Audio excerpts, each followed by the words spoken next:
Hey guys, welcome back. And yo, NBA's over. We're in the off season officially. Officially, time to get the crazy trades out. But before we get into that shit, let's talk about what happened in Game Six. I'm gonna give you guys a quick rundown, and then I really want to watch this quick Stephen Curry's presser because I just feel like it'd be a little bit lit. I don't really get the chance to react to so many things, but that's one thing I look forward to because I do like Steph. As much as I love LeBron, I do fuck with Steph. Great guy, great guy. But anyways, let's get into it. Boston Celtics are going to remember this series as one thing. We beat ourselves more than Golden State beat us. Shout out to all the Golden State Warriors fans. Congratulations to you guys. But you guys might be like, but we won this series with grit, dominations, numbers, over strength in numbers. I agree. Congratulations once again. But what I realized was that the Celtics just do not know how to. They're so careless with the basketball. That's one thing they'll look back on this series whenever they get the chance to watch this, because right now they're probably emotional as fuck and just going through the emotions. But there were so many instances in this game, because Golden State came out and looked flat as like they're like, you know what? Let's just prepare for Game Seven. Up 14-2, I believe, in the first quarter, and then after that, just going a 21-0 run. That's what Golden State does. You just cannot. You gotta close Golden State out ASAP. I remember back in 2016 when I was watching the Cavs versus the Warriors, and Cleveland came out and LeBron's getting dunks, Kyrie's getting finishes, hitting threes. That crowd was into it. But then again, you are playing LeBron James and Kyrie, and Jason Tatum and Jalen Brown are not that. Sorry, Celtics fans, they're not that. But anyway, the day came out and they punched Golden State in the face. Again, Golden State was still pretty young. But at this time, Golden State's been through everything. They've been through all this stuff. They faced LeBron James many times. And you're giving them the ball 22 extra possessions. Just some of these turnovers, oh my god, bro. Like, it's watching high school kids do this shit. Jalen Brown, love this guy. I had Jalen Brown as my finals MVP. I felt Jalen Brown was the guy for the Celtics. As much as Tatum got all the accolades this year, I felt Jalen Brown was the guy that got them going. He was the guy that always, if they needed a run, Jalen Brown did it. If they needed a bucket, Jalen Brown got it. If they needed a stop, Jalen Brown was always there. I just felt like Jalen Brown means a lot more to the Celtics than the Celtic fans give him credit for. Not a Celtics fan by any means, but that's just my observation of watching the game. Anytime this man went to the basket, stripped. I felt like he got stripped at least 8 times today. Or he just put up some crazy shot, or he's trying to make a pass and it got deflected, or just couldn't handle the ball.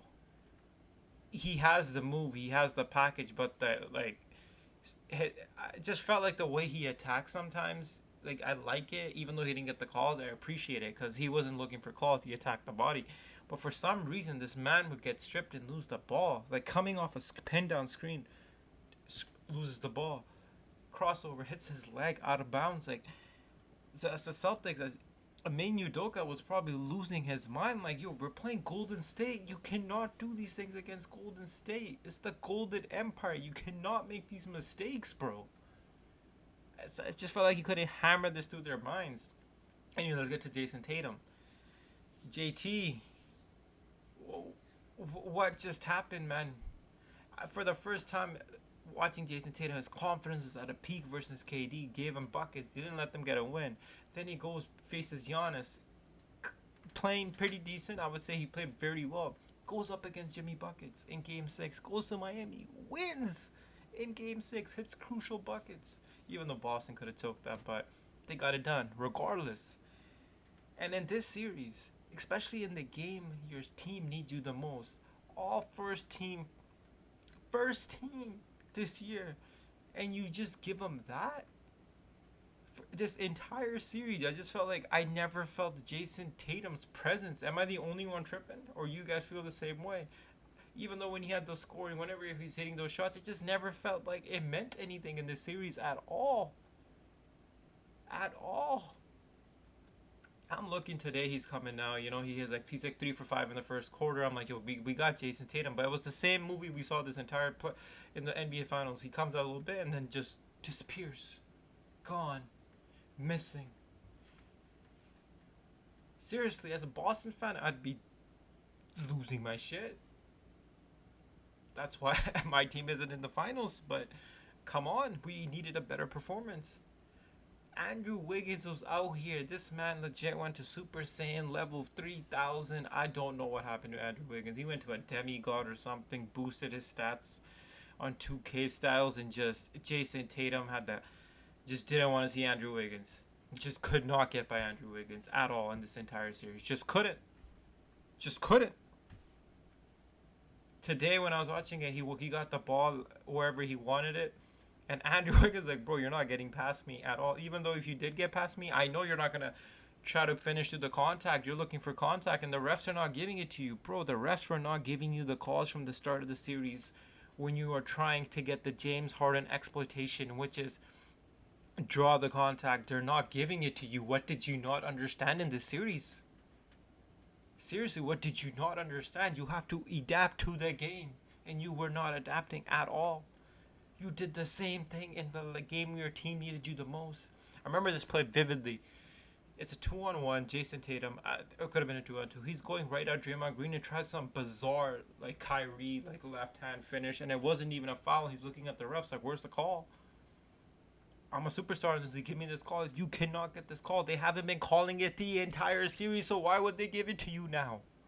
And it wasn't even a foul. Like, why? That was just my observation, guys. Let's just get to Steph here. Let's get into the live. It's been really hard for me to think. Thanks, Steve Kerr. That's actually been. To revamp and challenge yourself to be still great, and Draymond kind of reinventing himself too. I like that word because kind of what I was talking about, the narratives that you hear going into this season, especially. Steph heard a lot of narratives going into this season and into these finals, KD. And coming off the 2 years prior where we literally had the worst record in the league, we had a lot of injuries, and then, scratching and clawing, trying to get through the play-in tournament to just get a playoff berth. We definitely had that mentality that our belief and faith in what we can do, and we kept saying it all year, our championship DNA and the leadership of myself, Draymond, Andre, Loon. Steph, just stop. I respect you giving the respect to your team. You're an amazing team, Golden State, but you are the championship DNA. You're just different, man. Your gravity that sucks in everybody. That people have to stay attached to you. You are the DNA of the Golden State Warriors championship, brother. Give yourself more credit, Steph. I know you're being humble. Clay, Draymond, all that stuff mattered. And you carry that through the 3 years, not knowing how it's going to end up.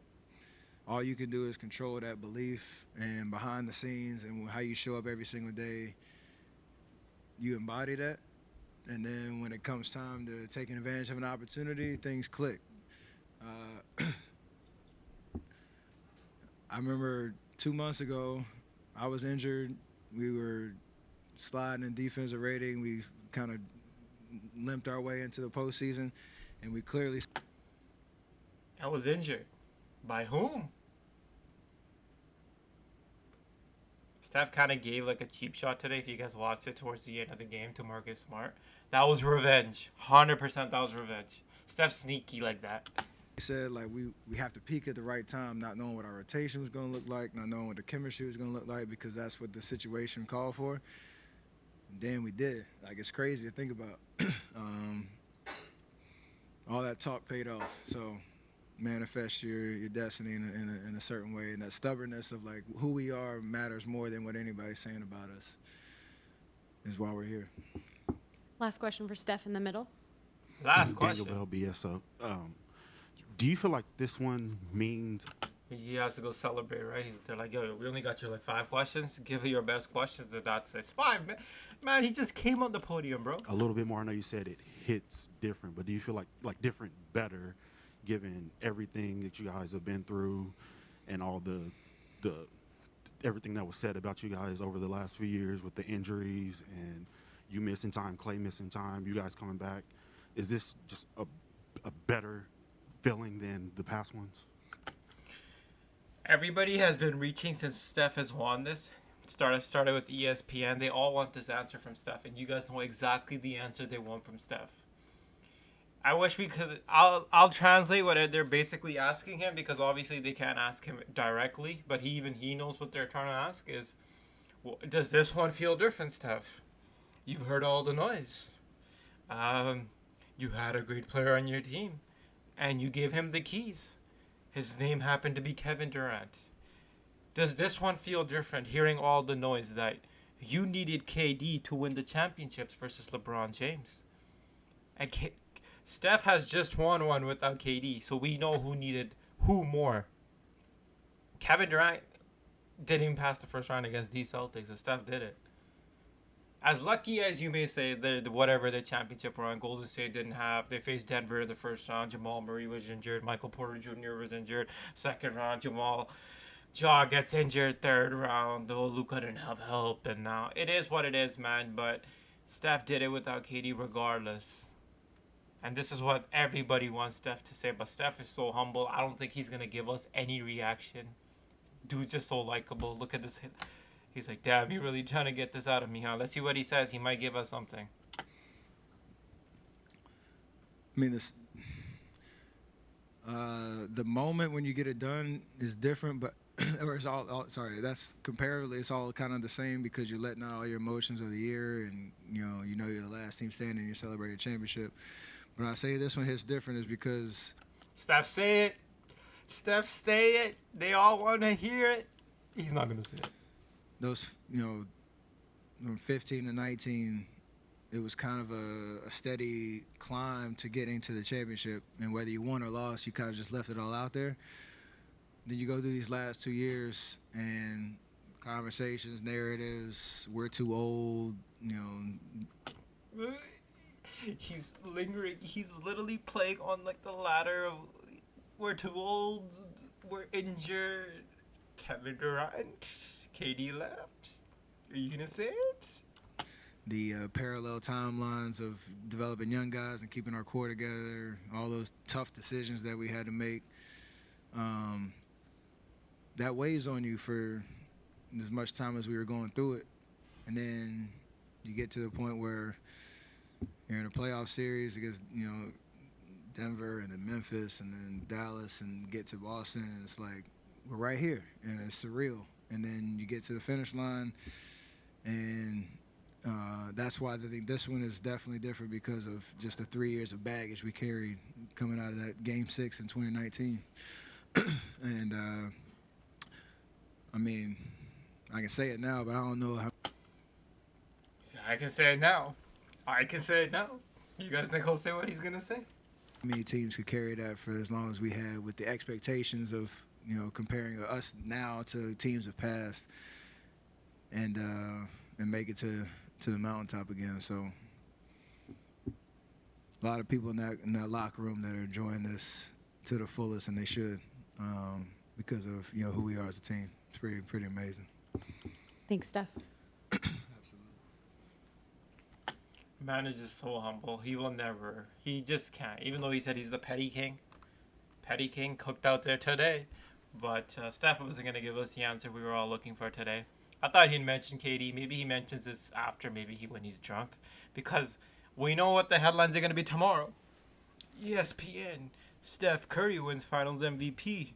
He didn't need KD. KD needed him. That's where we're going to leave it off. Hopefully you guys enjoyed this. And remember to hit the subscribe button if you guys want to see more live reactions like this. Because I love doing this shit, but basketball's gone now, so I guess we gotta do other things. We'll talk about it a little bit more in the off season if you guys enjoy that shit. So stay tuned. Peace.